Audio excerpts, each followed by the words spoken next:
there's been a lot of focus recently on the humility and humble leadership and in social media, etc. Where did that idea come from, and how has it been validated? Yeah, so I mean, I think the idea has sort of started kind of slow. It's sort of like a snowball, right? It started with like a little ball on top of a mountain, and it's kind of rolled and rolled, and now it's really picking up a lot of steam.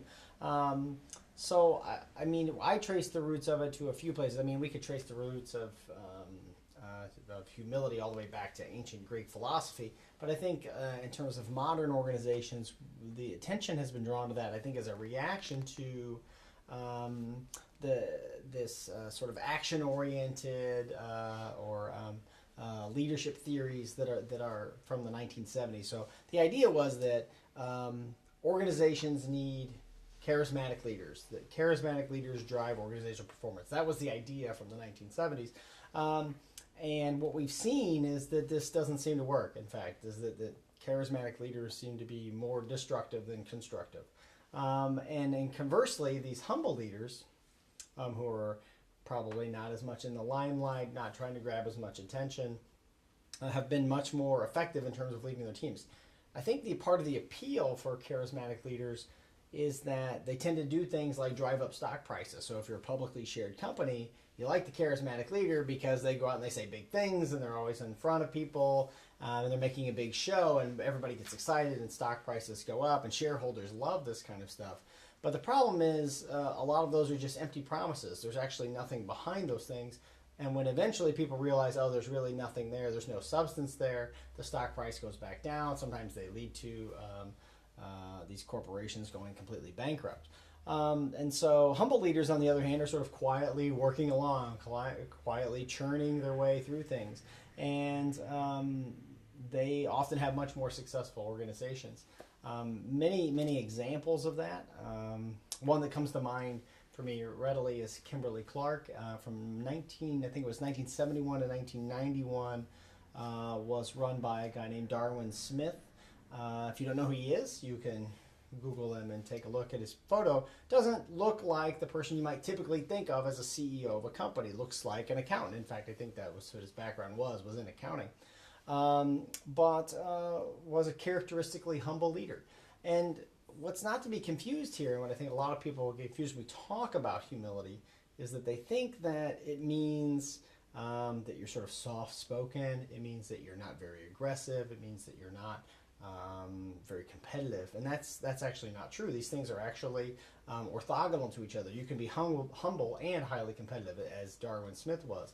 But what we mean by competitive in this sense is competitive for the team, right? And so that's something to keep in mind when we're talking about the difference between charismatic leaders and humble leaders. Often charismatic leaders are competitive too, but they're competitive for themselves, right? I want to succeed. I want to promote myself. I want to get to the top.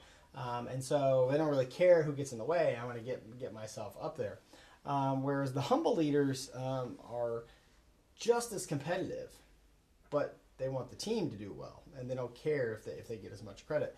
So humility is a really big deal, and I think, again, it's in part a reaction to this stuff from the 1970s, but it's also sort of coming to light. A few places that have really shown us the way on humility include Jim Collins's book, Good to Great, where, if you're not familiar, he identified 11 corporations from the Fortune 1000 companies. And what's really great about this is these are 11 corporations that had average performance for about 15 years, followed by tremendous growth for 15 years. But a lot of people would criticize that and say, well, yeah, but that's just survivor bias. That's just the company, you're just picking. But that's actually not true. If you read the book, he also picked 11 competitor companies in the same industry who had the exact same performance for 15 years and then kept staying flat for 15 years while these other 11 took off. And so it's really a head-to-head comparison in terms of what the good to great companies did versus the merely good companies. And the most common theme there was that the leaders were humble and competitive, who were driving their organizations to success. And when you look at it from that point of view, I'd be interested to hear more about what correlations, particularly from a Hogan perspective, are there particular scales that people might be thinking of in Hogan terms that that lead people to find these humble leaders? I think the one thing that's been really interesting to read about is they're the ones that are hiding in the background. They're the ones that aren't pushing their agendas forward for themselves. They're sharing success with others, and therefore they might be harder to find. Is there anything particular, and what correlations has the research shown? For sure. I mean, that's the big difference, is that humble leaders, they often get missed. They're often in organizations, and they get overlooked because they're not touting on about their own accomplishments. They're giving credit to the team. They might look like somebody who's just merely doing okay because they keep pointing out how everybody in their team is so good. And so in terms of the Hogan scales, the things most predictive of humility include bold from the HDS, and certainly recognition from the MVPI, whereas bold, high bold, and high recognition scores are usually indicative of a lack of humility. Bold's an interesting one because bold is also associated with ambition, as anybody who's familiar with our instruments knows. And I think the theme that's coming out here that we've seen quite a bit is that there tends to be this curvilinear effect between leadership effectiveness and bold.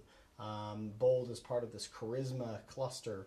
And what happens is you start getting above like the 60th percentile or so on bold, and your performance tends to start to go down. So there tends to be some sort of too low on bold, probably not competitive enough, probably not ambitious enough. Too high on bold, not humble enough. And so there's this sort of sweet spot. Fantastic. And curious question to get your perspective on this, and perhaps not from a research point of view, but would some of these people even fit in organizations where that value isn't necessarily currently shared? So bringing in, you're looking for and finding those that are perhaps more humble, but in an organization that is full of other charismatic leaders. What's your view in terms of how some of these things come together for organizations that are trying to see how they help their organizations thrive? Yeah, so I mean, I think that would be I think that's a difficult task in any situation, no matter what the personality dynamics are, whenever you're bringing in somebody else to be a leader. I think a humble leader would have the best chance in that kind of organization, because another charismatic leader is going to butt heads with other people, right? They're going to be fighting for who's best, who's most in charge, who has the most power. Whereas a humble leader might be better to negotiate that. One of the things that makes humble leaders different from your arrogant or overconfident leaders is that humble leaders take feedback better, right? So they're more willing to listen to other opinions. So even if they're in an organization where you have lots of charismatic folks around, they are able to listen to those opinions and use those opinions to make decisions. Whereas charismatic leaders are more likely to just ignore your opinions. Go ahead, you can tell me whatever you want, but I'm going to do whatever I want anyway, because I know best, because I'm the smartest, and so it doesn't matter what you think. Whereas humble leaders recognize that they don't know everything, and they'll listen to what other people have to say, and they'll use that to make decisions. Thinking about some of the leadership, you're talking about humility and how do we find some of these humble leaders. With C-suite leaders, what data do you see about derailment and the most useful HDS scales that kind of relate to the boardroom? Yeah, so I mean, like any C-suite, you're going to find highly ambitious folks there. You're also going to find people who score high on bold, or another way of putting it is people who score high on leadership emergence. People don't get to the C-suite by accident usually. It's because they have a set of characteristics that are related to getting ahead and moving up in organizations. And so I think typically the most problematic things you're going to see in a C-suite, things like high bold, things like high colorful. You'll probably also see some high diligent. Often people are promoted because of their performance, and diligence tends to predict performance, particularly in lower level jobs. Will become a problem when you're in any kind of managerial role, because you try to make sure everything's perfect. You try to micromanage and check over all the details, even though you need to be thinking more strategically and more big picture. So those are probably I would say those are the biggest three problems in the C-suite. It's great to see how Hogan's investing in the future. Sure, happy to do it, Rob.